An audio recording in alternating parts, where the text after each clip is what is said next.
Hello everyone, welcome back to my YouTube channel. On today's tutorial, I will demonstrate how to draft, cut and sew an all-round built-up cowl neckline. Hi, my name is Ayo and welcome to 011 Clothings Tutorials. On this channel, I upload DIYs, pattern drafting and sewing tutorials. If you haven't subscribed yet, kindly do so and do not forget to turn on the notification bell so that you'll be notified whenever I upload a new video. So now, let's get right into the tutorial. Thank you!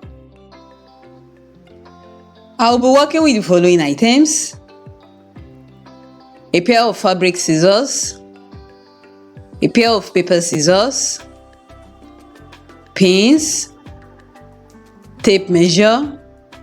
Ideally, a pencil should be used to draft a pattern, but for tutorial purpose, I'll be using these marker pens, rulers and curves, my all-round built-up neckline pattern, a yard and a half of this plain black crepe fabric, and pattern paper. So I have here my all-round loose-fitting built-up neckline, which I drafted in a previous tutorial. The link to the tutorial will be above and in the description box below. You can also make use of a close-fitting all-round built-up neckline pattern if you are working with a stretchy fabric. I will now go ahead and glue the top edge of the front neckline to another pattern paper like this.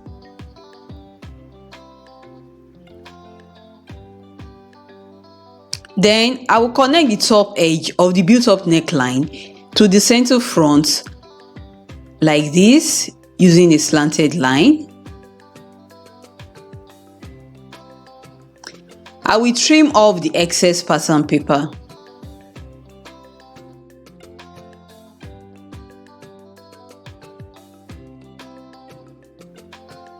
On this new pattern paper, I will draw starting margins of about 1 inch at the top edge and also at the right hand side of the pattern paper.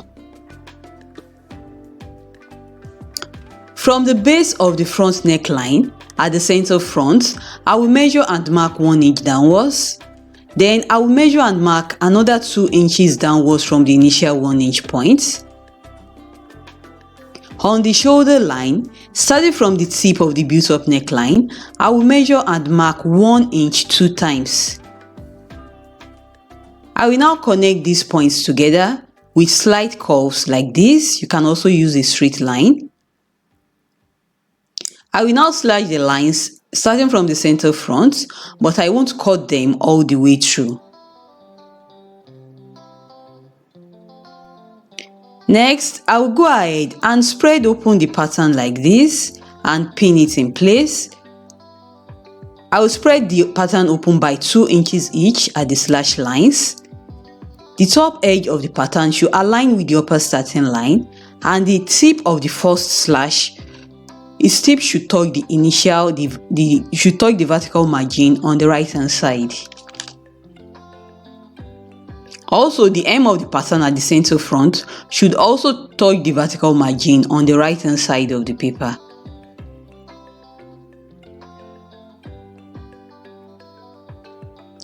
I will cut the extra pattern paper below the pattern, and I will glue the extra paper at the top of the pattern paper like this. I will now fold the initial paper along the upper starting line like this. I will now cut out the pattern.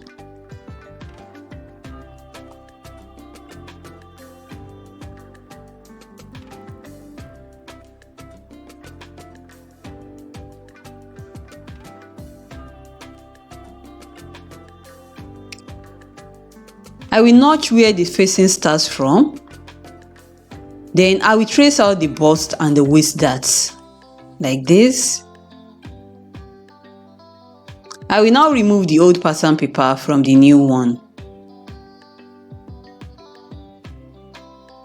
I will make the front facing 4 inches long like this.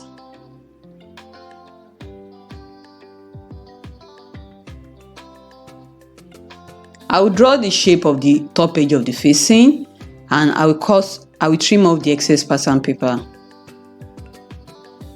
I will draw out the darts. This pattern will be cut on bias on the fabric. This is the back pattern. You can also repeat the same thing for the back pattern if you want a cowl at the back of the garment. In my own case, I won't be doing any cowl at the back of the garment, so I will leave the back pattern as it is. This is my fabric, and I'm going to fold it like this in a triangular way because I want to cut the front pattern on bias.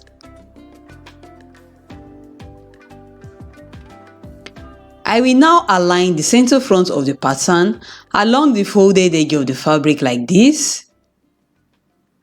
I will secure it in place with my pins.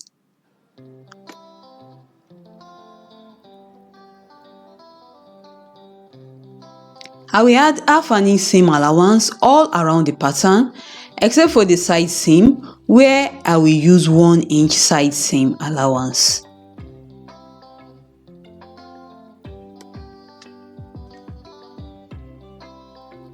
I will now cut it out.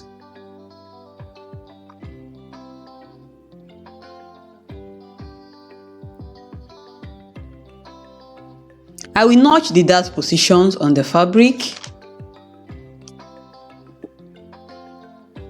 I will remove the pattern from the fabric like this, and I will notch the position where the front neckline faces.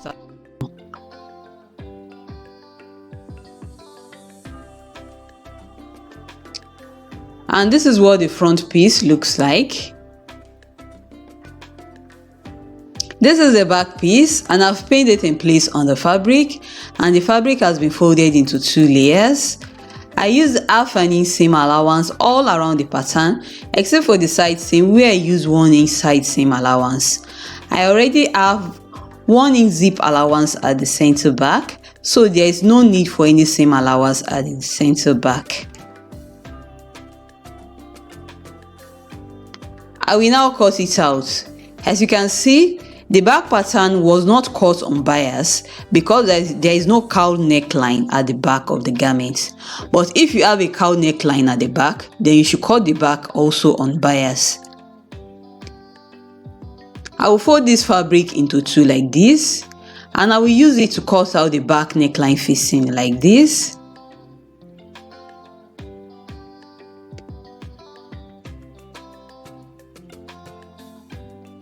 The back neckline facing should be about 4 inches long.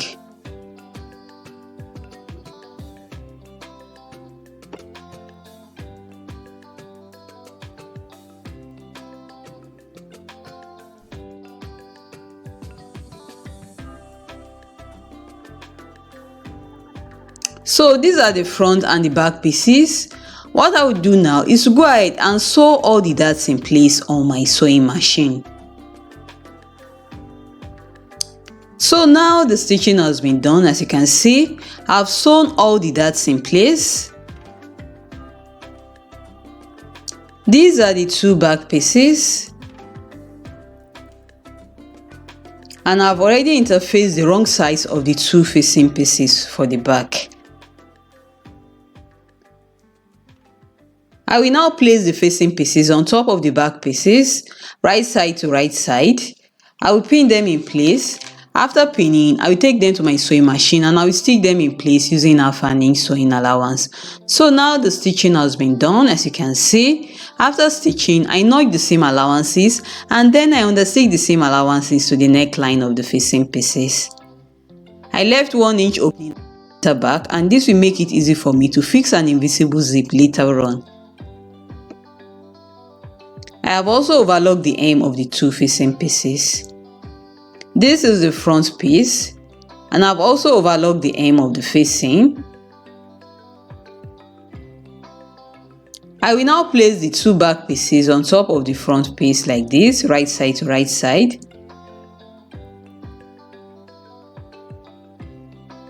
I will pin the front and the back shoulders in place, making sure that the notches on the front piece match up with the same line on the two back pieces.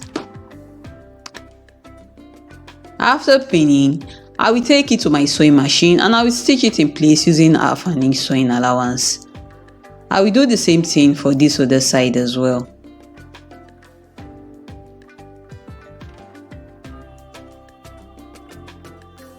So now the stitching has been done, as you can see.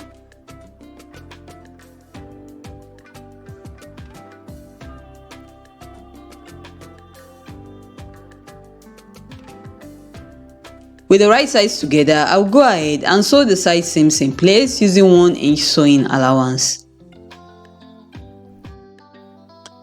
So now the stitching has been done, as you can see. I have joined the side seams together.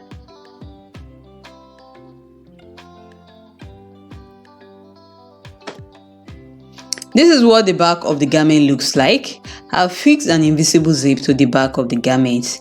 And this is the final look of the all-round built-up cowl neckline. If you find this video helpful, do not forget to give it a thumbs up, drop a comment down below, share this video with your friends who are interested in sewing, and do not forget to subscribe to my YouTube channel if you haven't done so already. See you in my next tutorial. Bye, and thank you so much for watching.